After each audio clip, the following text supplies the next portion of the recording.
Hola, bienvenue dans Je suis potentiel, ton podcast de développement personnel. On se retrouve aujourd'hui pour parler de l'impact qu'ont les mots sur notre vie. Le but de cet épisode, c'est vraiment de te sensibiliser à l'impact qu'ont sur notre vie ces outils d'expression personnelle qu'on utilise au quotidien. Donc, je vais t'aider à prendre conscience de l'impact qu'ont les mots sur ta vie. Je vais te partager mon expérience, mon avant-après quand j'ai pris conscience de tout ça. Puis on finira par des petites questions d'introspection pour que tu puisses conscientiser, toi, l'impact qu'ont les mots que tu utilises au quotidien sur ta vie. Pour les petits nouveaux sur le podcast, je me présente, je m'appelle Morgane, je suis coach de potentiel et j'accompagne les porteurs de projets, les entrepreneurs, les artistes, les influenceurs à créer leur dream life. Aujourd'hui, en termes de DA, on est depuis mon jardin à Bali, la petite fleur de, j'ai jamais le nom qui me vient, frangipanier il me semble, à l'oreille pour une petite ambiance indonésienne et le paréo léopard noué comme une robe pour une petite ambiance africaine.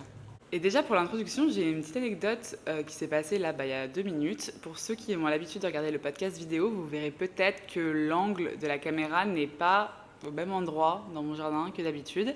J'ai voulu innover, j'ai voulu me foutre dans les plantes. Sauf que je me suis retrouvée alors qu'il fait très très chaud à porter la table, la chaise, le micro, etc. Vraiment à prendre un coup de chaud comme jamais pour au final me foutre dans un repère à moustiques. Mais quand je dis un repère à moustiques, c'est que oui, j'ai mis du produit anti-moustique, mais j'ai laissé mon micro 2 minutes le temps d'aller chercher ma tasse de café. Quand je suis revenue, il y avait 5 moustiques en train d'essayer de boire le non-sang de mon micro. Donc autant vous dire qu'ils n'attendaient que moi. Bref, là n'est pas le sujet, du coup j'ai tout décalé et tout, j'étais un peu en mode galérienne, bref. Et là m'est venu le mot, la phrase que je dis vraiment souvent, c'est pas simple tous les jours. Genre dès qu'il y a un truc un peu compliqué, je fais, c'est pas simple tous les jours, hein. Vraiment c'est quelque chose qui sort naturellement, et c'est un réflexe. Et on va pouvoir voir aujourd'hui pourquoi c'est un réflexe que j'essaye aujourd'hui d'enlever. Alors que je me surprends vraiment à le dire régulièrement. Dès qu'il y a un truc un peu chiant à faire, c'est pas simple tous les jours, hein. Vraiment, c'est celui qui passe partout. Alors oui, bien sûr, on peut relativiser, se dire évidemment que si c'est simple tous les jours, je veux dire, quand tu regardes ma vie comparée à d'autres vies sur cette terre, on peut pas dire que ce soit pas simple. C'est simple, très simple même. Mais là n'est pas le sujet, on n'est pas en train de faire de la gratitude, on n'est pas en train de faire de la relativité, on a chacun nos raisons de nous plaindre dans nos quotidiens, peu importe ce qui se passe dans le monde. Là où j'aimerais vous emmener, c'est vraiment sur le fait que quand vous vous plaignez, comme là, c'est pas simple tous les jours, vous envoyez un certain message à l'univers, vous envoyez un certain message à Dieu, à qui vous voulez là-haut, mais les mots en fait ont des vibrations. C'est pour ça qu'on peut d'ailleurs tout aussi bien faire de la manifestation en écrivant qu'en parlant. Après, le tout, c'est toujours de ressentir parce que c'est très lié à l'émotionnel. Parce qu'on peut très bien poser des mots qui ne soient pas chargés d'émotions et donc qui ont une portée plus faible. Mais quoi qu'il en soit, même si c'est les émotions qui vont charger énergétiquement les mots, les pensées, donc les manifestations, même un mot que tu ne penses pas vraiment, qui est genre habituellement sorti de ta bouche, ça en dit long aussi sur ton conditionnement, sur les schémas de pensée que tu entretiens parce qu'encore une fois, on va conscientiser aujourd'hui le fait que en fait, tu décides quand même les mots que tu emploies. Faut pas oublier quand même que les mots qu'on utilise, c'est une forme d'expression personnelle, c'est une façon d'exprimer sa singularité. On n'a pas tous la même façon de parler. Moi, je sais que mon humour, il passe énormément par les mots que j'emploie. Et même quand j'en parlais avec une de mes coachées récemment, qui elle a une tendance à parler de façon très soutenue, ce qui peut parfois la mettre dans une position où elle se demande si elle ne devrait pas avoir honte d'écrire de façon aussi soutenue pour un SMS. Lors du coaching, bien sûr, on a retourné les pour et les contre et les pourquoi du comment, et on s'est bien rendu compte qu'en fait, c'était bien sa singularité, donc sa plus grande force, le fait que, oui, elle ait une façon de parler qui soit plus soutenue que la moyenne, mais qu'aussi, c'était un choix d'incarner une facette de son identité à travers certains types de mots, et que c'était un choix qui avait été fait consciemment. Donc après, à voir, hein, si tu lâches des wesh, je vais dire des insultes, donc je vais me calmer pour pas être censurée, mais bref, si tu lâches des jurons, des mots qui sont très peu classe, à tout va, par habitude, sans aucun contrôle, et pas parce que tu veux te donner un genre, parce que franchement, moi, le wesh, je l'ai usé, il ressort encore des fois. On va dire que c'est la faute à Grenoble City, oui, je suis originaire de Grenoble. Mais donc oui, ton environnement peut avoir énormément d'impact sur les mots que tu vas utiliser. Et je me rappelle quand j'étais au collège avec ma meilleure pote, pour s'appeler par des noms mignons, on s'insultait. Mais les vraies insultes, le level, vous voyez, tu vois, genre, allez viens, grosse. Voilà, que de l'amour, que de l'amour. Qu'on soit d'accord, je suis pas du tout là pour vous faire une leçon sur la politesse. Je serais d'ailleurs très très mal placée. Je pense que vous le savez, hein. Si vous écoutez mes podcasts depuis longtemps, vous les entendez, hein, les petits gros mots qui sortent par-ci par-là. Je suis pas du genre à mâcher mes mots. Je suis très très spontanée, un peu brute de décoffrage. Le tact et moi, c'est pas une grande histoire d'amour. Je suis du genre straight to the point. Donc ça sort comme ça vient. Mais c'est là que c'est du coup intéressant. Si vous êtes du genre à ne pas avoir de filtre quand vous parlez, ça devient ultra intéressant d'analyser quelle est votre façon de parler, parce que ça en dit long sur ce qui se passe dans votre tête. Et on n'oublie pas que votre monde intérieur, donc ce qui se passe dans votre tête, c'est ce qui crée votre monde extérieur, donc votre réalité. Et pour en revenir au fait que les mots soient aussi très liés avec notre identité et comment on veut être perçu, comment on veut se montrer au monde, c'est aussi important de faire des petites updates. Parce que comme je le disais, moi si je garde mes wesh de quand j'avais 15 ans, on va pas y arriver, quoi. C'est plus la femme que j'ai envie d'incarner. Donc que ce soit en termes de comment je veux me présenter au monde, comment je veux moi me percevoir et comment je veux être perçue, donc très image, ou que ce soit d'un côté plus mindset, parce qu'en fait tes mots en disent long sur tes pensées et tes pensées créent ta réalité, ou encore d'un point de vue plus manifestation, parce que les mots émettent des vibrations, les mots sont très en lien avec ce que tu manifestes dans ta vie. C'est ultra important de faire attention à ce qui sort de ta bouche. Ok, je vais maintenant te partager mon expérience personnelle, le avant-après que j'ai fait, donc déjà les évolutions que j'ai pu voir, même si évidemment il y a toujours du taf et il y en aura toujours, sinon on s'ennuierait. Alors déjà avant, je me dénigrais. Genre j'allais regarder qu'est-ce qui allait pas chez moi, genre qu'est-ce qui a amélioré, pointer le négatif. Bon, ça, je sais d'où ça vient. Ma mère est plutôt très difficile envers elle-même. Et du coup, je l'ai vu faire ça sur elle. Donc, automatiquement, j'ai répété la même chose. Donc, en fait, au lieu d'être en mode ah, trop bien, ce rouge à lèvres, il met grave en valeur mon sourire, j'allais me dire en mode ah ouais, non, mais là, j'ai un petit bouton, j'en peux plus de cette peau. Voilà, c'était ça l'énergie en gros. Aujourd'hui, je ne m'appelle pas coach optimiste pour rien. Je passe mon temps à voir, chercher, déceler le meilleur, que ce soit en moi ou en chacun d'entre vous qui croisez mon chemin. Donc je porte même plus d'attention à ces choses qui pourraient être déplaisantes. Enfin, je les vois, hein, je suis pas aveugle, mais voilà, je les vois, je ne les regarde pas. Là est la différence. Et là aussi, c'est encore une différence qui est de l'ordre du mot. Ce que tu vois et ce que tu regardes, ça peut être un mantra d'ailleurs que tu peux te mettre si tu veux changer ton rapport avec tes mots et ton rapport à toi-même et donc ce que tu crées dans ta réalité. Je sais pas, imagine c'est ton nez, donc ce qu'il y a quand même au milieu de ta face que tu as du mal, tu es toujours en train de focus dessus. Tu peux te faire un mantra que tu écris, que tu mets sur un post-it, sur ton mood board, où tu veux, où il y a écrit «Je vois mon nez mais je ne le regarde pas». Ne le calcule pas, de toute façon c'est un tout, il n'est pas tout seul, il n'est pas en train de vivre tout seul, il vit pas sa vie tout seul, il n'a pas des interactions sociales tout seul, il fait partie du packaging et le packaging est bien fait, j'en suis persuadée que tu es très bien équilibré. Donc tu peux te faire un mantra qui te rappelle en fait de oui voir ton nez parce qu'il est là, donc tu le vois quand tu te regardes dans le miroir, mais de ne pas le regarder. Et avant, donc je pointais le négatif, mais ce qu'on fait sur soi, on le fait aussi sur les autres. Par exemple, si tu es très très critique avec ton corps, tu vas également pointer le négatif sur le corps des autres. Tu vas regarder, tu vas voir, oh là là, cette fille, elle a plein de cellulite. Parce qu'en fait, si c'était un non-sujet pour toi, ce serait un non-sujet pour toi auprès des autres également. Mais comme pour toi, c'est un truc que tu guettes chez toi, qui te met mal à l'aise que ce que t'en as, voilà, et bah du coup, tu fais pareil avec les autres. Et là, encore une fois, il y a une différence entre tu vois que t'as de la cellulite, voilà, bah oui, elle est là, elle a le droit de vivre. Je le dis en rigolant, mais j'ai conscience que c'est un énorme travail pour se détacher de tous les dictats de la beauté qui nous ont été mis dans le crâne depuis qu'on est gosse, hein. Je me tape des barres, mais je me suis pas tapé des barres dans le passé, je vous le dis, hein. Ça a été un gros travail sur moi d'apprendre à aimer mon corps. Et je suis évidemment toujours, encore et toujours en chemin. Mais du coup, tu es en essayage de maillot de bain et là tu dis «Ah non, j'ai plein de cellulite, machin». Mais là en fait, tu es en train de... Tu vois la cellulite, tu la prends et tu as décidé que ça allait être the main character. Tu as décidé que tu allais la mettre sur les devants de la scène. On allait dire la cellulite, on va voir qu'elle aujourd'hui, on va lui faire de la place, mettez de la lumière, des applaudissements, on lui donne tout. Alors que si tu te mets dans le mood où tu la vois, mais que tu verbalises pas le fait qu'elle est là, parce que est-ce que tu verbalises que le fait qu'il y a une table, une chaise et que là tu as des cheveux et que là tu as une oreille, non? Pourquoi tu verbaliserais le fait qu'elle est là? Quand tu verbalises, tu fais de la place, tu mets en avant quelque chose. Que ce soit auprès de toi-même, pour, comme je te le disais, nourrir tes schémas de pensée, donc t'entraîner à toujours plus focus ton regard sur ta cellulite, ou que ce soit auprès des autres, parce que les autres, ils avaient sûrement rien vu, et puis là, tu arrives en mode ma cellulite, et là, du coup, tout le monde la regarde, bah du coup, là, tout le monde l'a vu, hein. Alors que toi, tu voulais, tu aurais espéré que personne ne voit ton complexe, mais toi-même, tu pointes le doigt dessus. Je sais que c'est pas si simple de faire le switch, mais demande-toi à chaque fois que tu t'apprêtes à pointer verbalement du doigt quelque chose de négatif chez toi ou chez quelqu'un d'autre, demande-toi qu'est-ce que je pourrais pointer de positif à la place. Tu fermes ta bouche sur le négatif et tu l'ouvres sur le positif. Pareil, la Morgane d'avant, elle se plaignait, mais passion plainte. Je me plaignais énormément. Puis mais toujours avec un ton d'humour, hein. C'est toujours marrant, il y a toujours des plaintes de drama queen. On tourne ça bien quand même, faut pas que ce soit trop chiant, après sinon on n'a pas d'amis. Mais si tu tournes ça bien, ça peut être cool. Mais en fait non, c'est jamais cool de se plaindre. Évidemment, il y a un truc dont je me suis vraiment rendu compte à force de vivre aux quatre coins du monde, c'est que c'était très culturel, hein. Les Français, mamma mia, et je le vois particulièrement parce que là, par exemple, en ce moment, j'ai 3 de mes amies qui sont venues me voir, donc 3 de mes amies françaises qui sont en train de me rendre visite, elles sont chez moi à Bali. Bah, en fait, quand t'es entre françaises, faut pas se chauffer, hein. Il y en a une qui se plaint et hop, et ouvrez les vannes, c'est parti, tout le monde se plaint.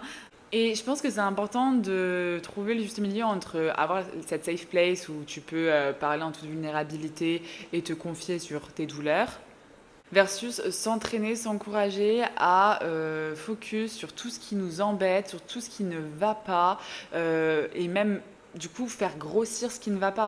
Parce que du coup aujourd'hui, globalement, je me plains quand même beaucoup, beaucoup moins, parce que j'ai conscientisé le fait qu'il fallait à un moment donné arrêter de se plaindre, surtout quand on a une vie comme la mienne, ça n'a aucun sens, et surtout quand on a envie d'avoir une vie encore plus exceptionnelle, c'est pas comme ça qu'on va y arriver. J'en ai déjà parlé dans plein de podcasts, mais le pouvoir de la gratitude, il est énorme. Depuis que je suis vraiment dans une démarche de gratitude, mais pour tout, hein, pas juste parce que ça y est, je vis de mon métier de rêve, que j'aide des humains merveilleux à vivre leur vie de rêve et que je vis à Bali, au paradis. C'est pas juste pour ça, c'est pas juste pour les choses pour lesquelles j'ai tant travaillé au cours de ces derniers mois, pour lesquelles j'ai de la gratitude, mais juste pour les petites choses. Oh mamma mia, mon lit, la gratitude pour mon lit, je l'aime mon lit. La gratitude pour mon corps, je suis capable de faire tout ce que je veux là. On veut partir en randonnée, faire du surf, nager. Mon corps, il sait tout faire. La gratitude pour ma santé, qu'est-ce que je suis en bonne santé. Là, mes potes, elles sont en train de crever parce qu'il y a eu la clim 2 minutes, elles tombent malades en 2 secondes. Moi, je suis solide. Gratitude. Bref, si je reviens au fait de se plaindre, plus tu vas te plaindre, plus tu vas te mettre dans cette bulle de négativité, donc qui va te faire tout voir en gris. Et évidemment, comme tes mots ont des pouvoirs de manifestation, quand tu te plains que j'ai pas assez ci, j'ai pas assez ça, pourquoi machin il a fait ça, en fait là ce que tu fais c'est que tu encourages qui tu veux là-haut à continuer à t'envoyer ce même genre de choses, ce même genre de problématiques, ce même genre de schéma. Il y a un truc aussi à retenir, hein, c'est que ton cerveau il comprend pas la négation. Ça veut dire si tu te dis oh non je veux pas qu'il pleuve demain, bah, tu sais ce qu'il comprend lui là-haut? Tu sais ce qu'il se dit? Ah bah trop bien, ce qu'on va du coup vibrer, manifester, genre le message que t'envoies, c'est «Oh j'ai envie qu'il pleuve demain». Le non, le pas, elle comprend pas. C'est pour ça que même quand on définit des objectifs en séance, qu'on travaille en coaching, il n'y a jamais un objectif qui s'appelle ne plus être timide. Non, c'est pas du tout. Ne plus être timide, non pas du tout, du tout, du tout. L'objectif, ça va être confiante, être assurée, voilà. Donc toujours la version positive, parce que tes mots, ils manifestent. La Morgane d'avant, bah, elle répétait juste tout ce qu'elle avait toujours entendu, quoi. Elle était en mode pilote automatique, sans aucune conscience derrière sa façon d'être et de faire. Là, maintenant que tout est passé, sélectionné au peigne fin, t'inquiète pas que je fais très attention à ce que je répète. Par exemple, si j'ai ma mère au téléphone et que je lui raconte que là en ce moment je suis en train de bosser sur le lancement de ce projet et tout, que je me la donne mais que c'est sportif, j'ai beaucoup beaucoup de taf, elle va vouloir me conforter, me dire bah oui, je vois que tu te donnes ma chérie, c'est bien ce que tu fais et oui, c'est pas simple de vendre, hein, c'est difficile de réussir à trouver des clients. Bah là, je fais en plus l'effort de la corriger pour qu'elle-même se rende compte. Je l'arrête tout de suite et moi je fais attention de ne pas acquiescer et de ne pas répéter parce que la petite fille, l'adolescente, elle aurait acquiescé et répété. Mais maintenant que je suis une femme consciente, je vais lui dire non, non. C'est simple de vendre, c'est simple de trouver des clients, il faut simplement les bonnes méthodes, il faut simplement persévérer, il faut simplement blablabla. Bref, tout ce que j'ai bien appris au cours de mes 1 an et demi, bientôt 2 ans d'entrepreneuriat. Parce que là, si t'acquiesces, tu dis oui, c'est trop difficile, trouver des clients. En fait, t'es en train d'envoyer un message à ton cerveau. Je ne suis pas capable de trouver des clients. Bravo, on va où comme ça? Pareil, la Morgane d'avant, mais bon, elle parlait vraiment mal, hein, vraiment les gros mots, ça y allait. Je me suis calmée. Alors parfois, on va dire que c'est mes origines italiennes, ça débarque, ça vient. Mais alors soit je vais me reprendre, ou soit je vais me dire, ok, bon, c'est ok pour cette fois. Mais voilà, j'ai conscience de ce que je dis, de l'impact que ça a. Comme je vous dis, il y a encore du taf, je suis pas encore perfect, puis de toute façon personne n'est perfect, ça n'existe pas la perfection. Mais en tout cas, j'essaye vraiment d'avoir un langage beaucoup plus sain. Et j'avoue, des fois, je triche. Si je dois dire une insulte, je la dis en espagnol. Je sais pas, en plus, c'est encore plus powerful, je trouve. Et la Morgane d'avant, elle écrivait dans son journal, son ordi, pour raconter, pour évacuer, en mode journal intime. Alors que la Morgane d'aujourd'hui, elle écrit pour manifester. Ça ne veut pas dire que je ne fais plus ma partie journal intime, etc. Mais ça veut dire qu'il y a quand même des moments où je définis des mots à l'écrit pour manifester la vie que je veux avoir. Et ça, ce qui est intéressant, même si ce n'est pas des mots qui sont verbalisés, tu crées les premières connexions neuronales, tu crées les premiers chemins de pensée parce que tu te poses sur ton carnet et que là, du coup, tu vas écrire ce que tu veux dans ta vie, ce qui fait sens pour toi et le mindset dans lequel tu dois être et les changements que tu dois apporter à ta vie pour que ça change dans le bon sens et voilà, le genre de pensée que tu dois garder en tête. Et le fait de les avoir écrits, genre, ok, je deviens une femme positive, optimiste. Maintenant, dès qu'il m'arrive une problématique, je cherche l'opportunité qu'il y a dans cette problématique. Donc là, tu l'écris, blablabla, tu fais ton journaling. Du coup, tu as créé les connexions neuronales. On part plus de zéro. C'est plus genre, les herbes sont super hautes dans le champ et foutent déboursaillées et tout, c'est le bazar, tu vois rien. Là, tu as déjà fait le premier chemin. Tu as juste à réaplatir un peu plus avec ton pied, tu repasses sur le même chemin. Bon, il est nouveau, hein, faut aplatir avec le pied, c'est pas un chemin tout tracé, mais le chemin existe déjà. Tu as déjà, par l'écrit, créé ce chemin de positivité vers lequel tu veux tendre.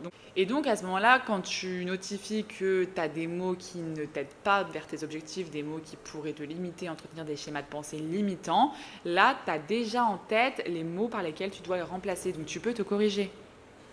Sans transition aucune, si tu n'es pas encore abonné à mon compte Instagram Coach Optimiste, je t'invite à y aller. C'est là que je partage des contenus de valeur au quotidien. Pareil, si tu veux continuer à m'entendre, te tirer, te booster vers ton potentiel, abonne-toi au podcast, abonne-toi à la chaîne YouTube et n'hésite pas à me laisser 5 étoiles, à laisser un petit commentaire, un petit j'aime. Ça fait tellement plaisir, ça fait grandir le podcast. Passons à l'introspection. Là, j'aimerais que tu te poses genre 2 minutes, demande-toi quels sont les mots qui te viennent de façon naturelle. Genre vraiment, c'est une habitude, c'est un automatisme, le genre d'expression, oh con, je sais pas pourquoi c'est ça qui me vient, mais voilà. Quand je te dis quelles sont les expressions qui te viennent, les mots qui te viennent, à une époque, moi c'était Narvalo. Franchement, il n'y a que les Grenoblois qui peuvent me comprendre là, mais on a des mots qui, des fois, sont relativement neutres. Narvalo, ça veut dire aux grandes folles. Pourquoi je parle comme ça?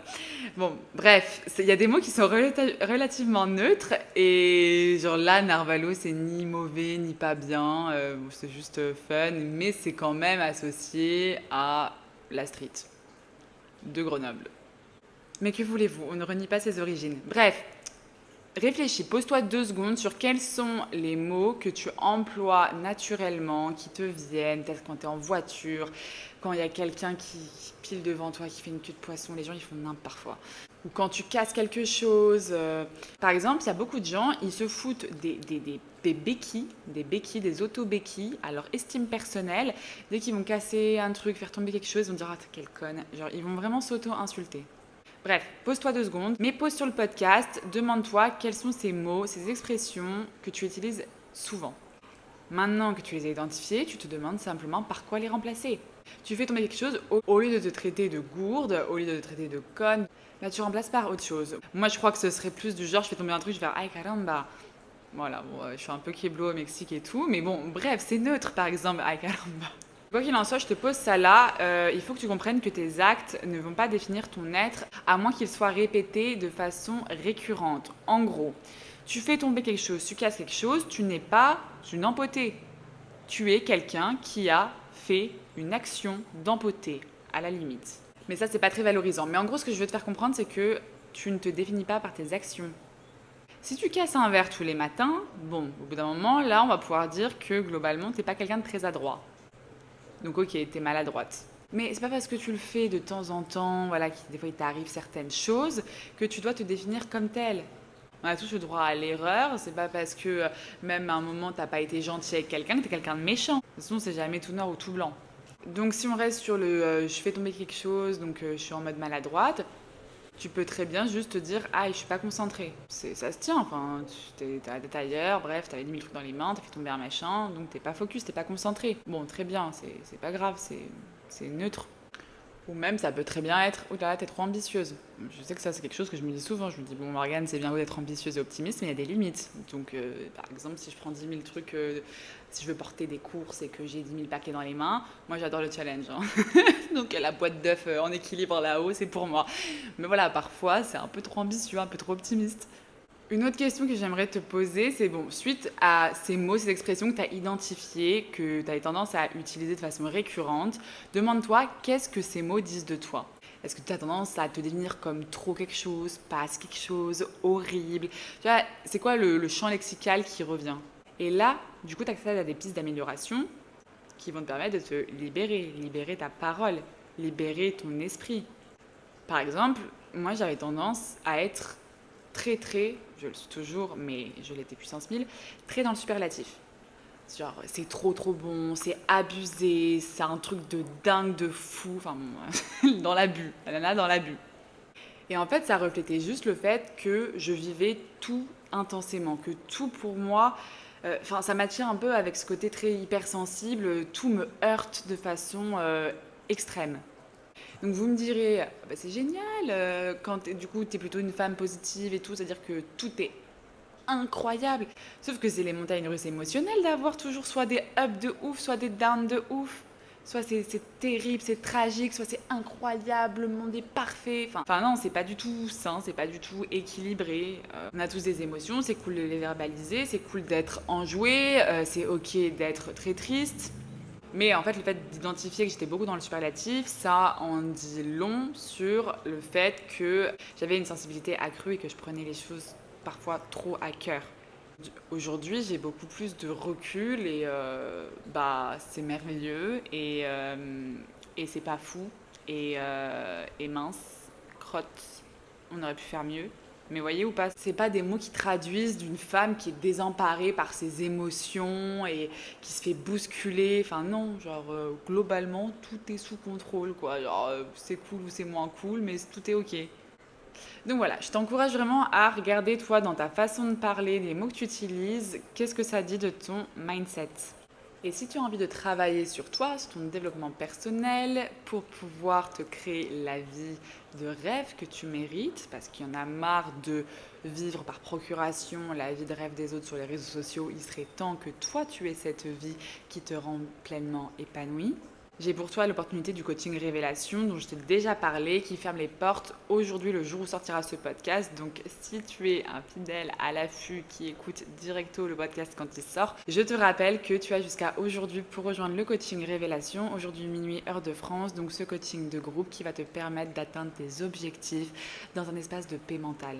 Je te mets le lien pour rejoindre le coaching en description et je te dis à la semaine prochaine pour un nouvel épisode. Je te fais des gros bisous. À bientôt, prends soin de toi.